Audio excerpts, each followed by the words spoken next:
तो प्यारे बच्चों, आज का जो टॉपिक है वो है 2D आकृतियों का क्षेत्रफल। 2D आकृति आप जानते हैं जिसकी दो विमा होती हैं, एक्स वाई, वो आकृति क्या कहलाती है? 2D आकृति कहलाती है। बताइए कौन सी होती हैं? वर्ग, आयत, समांतर चतुर्भुज, समलंब चतुर्भुज। हाँ, ये सामान्य हमारी आकृति होगी 2D। हमने इनको बताया कि ये बोर्ड पे कि किस तरीका से इनका क्षेत्रफल होता है कि वर्ग का भुजा का वर्ग होता है, आयत का लंबाई गुणा चौड़ाई होती है, समांतर और समलंब चतुर्भुज का हमने कुछ डेरिवेटिव को चेंज करके बताया कि किस तरीका से उनका क्षेत्रफल होता है। त्रिभुज का हम जानते हैं 1/2 गुणा आधार गुणा ऊंचाई कर दें वर्ग इकाई आ जाता है, और वृत्त का जो क्षेत्रफल होता है पाई आर स्क्वायर वर्ग इकाई होता है। तो इसी को समझाने के लिए मेरे पास कुछ टीएलएम है। ये सबसे पहला है वर्ग। वर्ग हम जानते हैं जिसकी चारों भुजा बराबर होती हैं उसको क्या कहते हैं? वर्ग कहते हैं। प्रत्येक अंत्यकोण जो होता है वो कितने का होता है? 90 का होता है। इसके वर्ग की बात करें तो भुजा यानी लंबाई गुणा चौड़ाई चाहिए क्षेत्रफल के लिए, तो इसकी चारों भुजा समान है, इसीलिए से लंबाई भी और चौड़ाई दोनों बराबर हो गई। तो लंबाई गुणा चौड़ाई यानी भुजा गुणा भुजा, भुजा की घात 2, इसका क्षेत्रफल होता है। ठीक है। इसके बाद आता है आयत। आयत का ये हमारी जिसके आमने सामने की भुजा बराबर हो, ये भुजा इसके बराबर है, ये भुजा इसके बराबर, ये आयत हो गया। तो आयत का क्षेत्रफल की बात करें तो क्षेत्रफल बराबर क्या होता है? लंबाई गुणा चौड़ाई। तो लंबाई गुणा चौड़ाई वर्ग इकाई हो जाएगा आयत का क्षेत्रफल। ठीक है। अब बात आती है समांतर चतुर्भुज की। ये देखिए मेरे हाथ में समांतर चतुर्भुज है, ऐसा ही है ना? ऐसा है ना समांतर चतुर्भुज? बिल्कुल सेम बन रहा है। मान लीजिए ये इसका लंब है। क्या है? लंब डाल दिया है। अगर इतना हिस्सा काट के, देखिए काट देते हैं, ये मैंने चैन से बनाया है। इतना हिस्सा काटने के बाद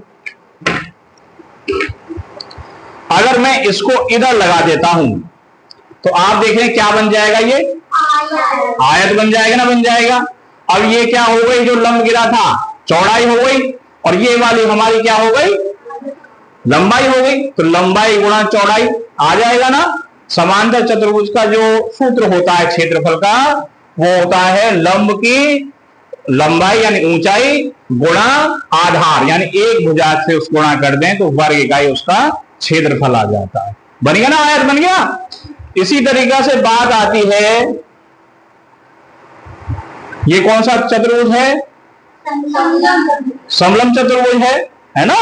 अब समलंब चतुर्भुज है, अगर मैं इसके सेम इसका क्षेत्रफल की बात करें तो सीधा सीधा हमें पता 1/2 गुणा लंब की ऊंचाई गुणा दोनों भुजाओं के योग का गुणनफल होता है, वर्ग इकाई होता है। इसको देखने के लिए हम क्या करेंगे? एक ऐसा ही सेम ऐसा बना लिया है। ठीक है। इसे चेन से हम फिट कर देंगे। ठीक। फिट करने के बाद इसको मैं लगा देता हूं, अच्छा लगेगा।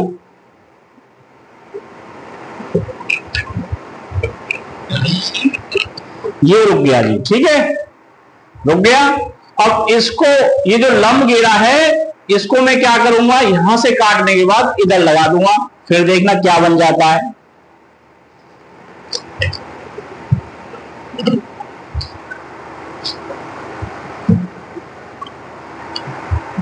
तो आप ये देख रहे हैं ये हमारा क्या बन गया? आयत बन गया। क्या बन गया जी? आयत बन गया ना? बिल्कुल आयत बन गया। ये हमारा क्या बन जाएगा? आयत बन गया। क्या बन गया? आयत बन गया।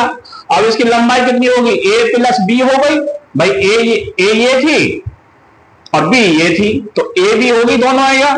और इसकी ऊंचाई कितनी हो गई? h। ठीक है। अब इसका लंबाई गुणा चौड़ाई कर देंगे। लंबाई गुणा चौड़ाई करने के बाद देखेंगे 1/, यानी लंबाई प्लस चौड़ाई, यानी कि हमें लंबाई हो गई a प्लस बी और ऊंचाई इसकी h हो गई, दोनों की गुणा करेंगे। अब ये जो क्षेत्रफल है ये 2 का है, 2 समांतर चतुर्भुज का है, हमें चाहिए 1 का। तो क्या करेंगे? 1/2 यानी 2 का भाग कर देंगे। तो समलंब चतुर्भुज का क्षेत्रफल 1/2 गुणा लंब की ऊंचाई गुणा दोनों भुजाओं का योग का गुणनफल होता है, वर्ग इकाई। यानी हमेशा याद रखना, क्षेत्रफल की जो इकाई होती है वो होती है हमेशा वर्ग इकाई। अगर सेंटीमीटर में है तो वर्ग सेंटीमीटर हो जाएगा, मीटर में है तो वर्ग मीटर हो जाएगा।